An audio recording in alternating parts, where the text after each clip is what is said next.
There have been calls across the world that FIFA have deliberately favoured Qatar and Saudi Arabia in this year's World Cup qualifying, and that both countries should be removed from the next World Cup due to blatant favouritism from FIFA.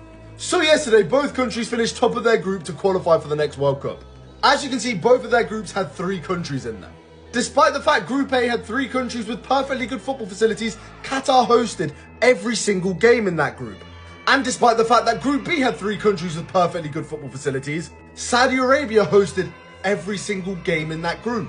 This was predetermined before the draw was even made, which meant Saudi Arabia and Qatar couldn't even be in the same group, already giving them both an unfair advantage. Then if we look at Qatar's games, as you can see, there was 6 days in between their first game against Oman and their second game against the UAE, so they had 6 days rest.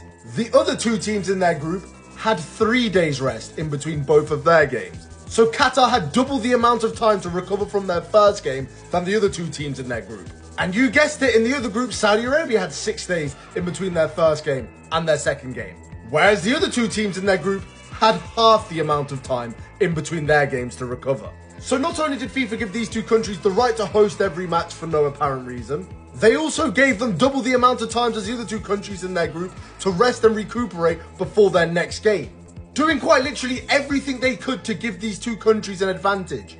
Obviously after that, Qatar and Saudi Arabia came top of their groups and qualified for the World Cup.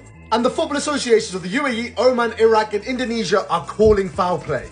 They believe they're favouriting 2 countries that they've shown blatant favouritism to before in the past. So what do you think? Do you think that the World Cup qualifiers were rigged for Qatar and Saudi Arabia to be at that next World Cup?